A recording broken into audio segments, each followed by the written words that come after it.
Can you please comment on Canada's foreign policy and its misadvantages? Canada has a foreign policy. I'll have to. Okay, the Canadian foreign policy, or lack thereof, is in utter disarray. For 100 years, since Robert Borden and at the end of World War I, we had an excellent foreign policy, sort of culminating with the Stephen Harper's, right? And Canada gains leverage, you could say through soft power and diplomacy and reputation. We've been a diplomatic superpower for we were at 100 years, since the end of the First World War, negotiated the Suez Canal crisis, peacekeepers in Lebanon, very well trusted, and could use this to sort of get ourselves in the room with different negotiations and sort of get Canada on the map and gain leverage by being a positive force for global peace and security. That helped bring us up. But now we've sort of ditched a good foreign policy that we've had, because that foreign policy was based on the belief that Western society is good. Canada is a good country.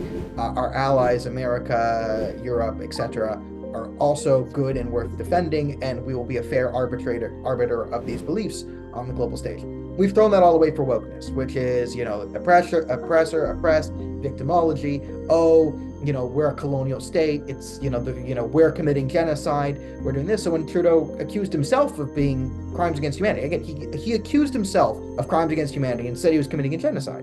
Well, now, anytime we say something, the Iranians or the Chinese go, no, you're genocidal. Or the Chinese will throw it in the face. Oh, you have a criticism of us? Well, no, you're committing a genocide against your indigenous population. What are we going to say to that? No, we're not. That's official government policy. Official Trudeau government policy is we're committing a genocide right now.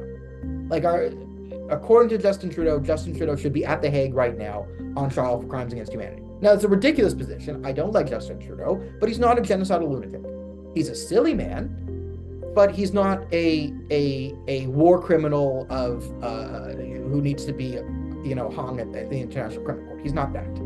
But he's claiming to be, and I have to defend him. This is how insane it is. So you have a foreign policy that is this incoherent and insane when you say you're going to list the IRGC as a terrorist organization in 2018, but then you kick the can down the road and you look like you're never going to do it. Well, that implies weakness, right? So our word isn't solid. We don't have a solid word. So who trusts us? And it's fickle. You see Justin Trudeau at these international conferences. No one cares about him.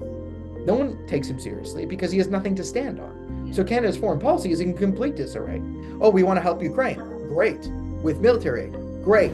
How about what military aid are we even capable of doing? Our ammunition stores would last 3 days? We're talking about Canada has the capacity to fight for maybe 3 days. You can't help another country if you can't help yourself. This is the old airplane thing, right? You got to put your mask on before you can go and put someone else on. So I believe in supporting Ukraine, yes, but you need to be a viable, functioning country if you're going to support another country, or else your support is meaningless. Or we can't get them the systems they want because we don't even have these systems for us. And there was no push.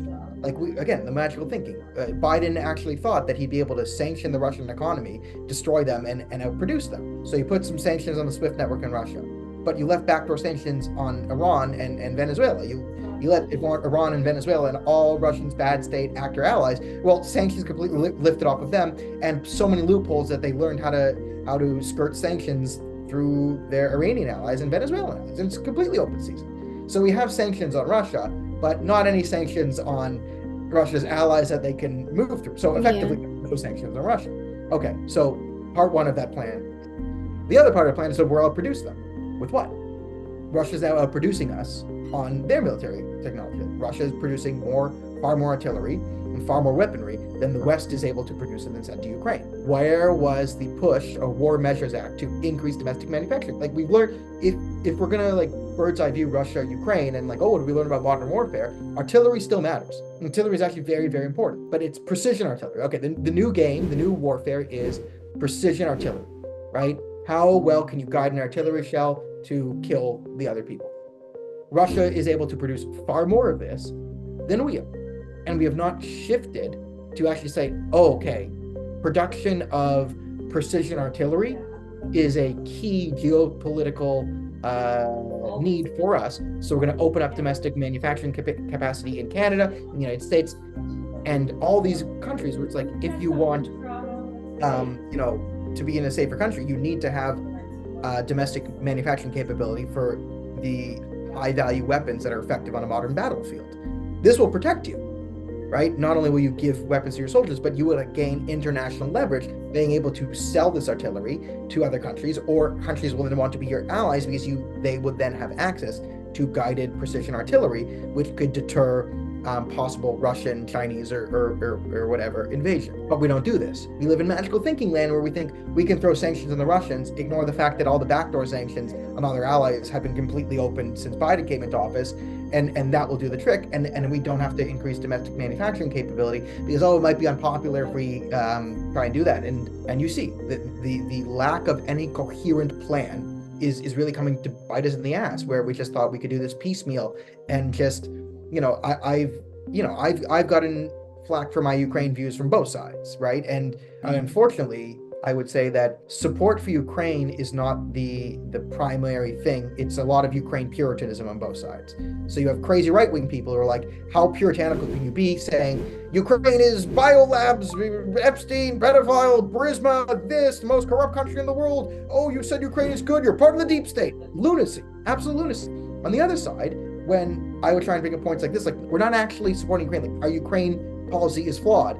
Oh, you're right wing, you're this, you're pro Putin, you don't support Ukraine, you don't support Biden, you don't support Trudeau, he supports Ukraine. You don't, like, no, I'm trying to support Ukraine, not this puritanical view of the pro-Ukraine is the good guys or anti-Ukraine is the good guys. Like, this type of thinking and the fact that we can't have serious conversations, we have to have, insane political fights about everything, has consequences. And unfortunately for Ukraine, the consequences are lethal and horrific.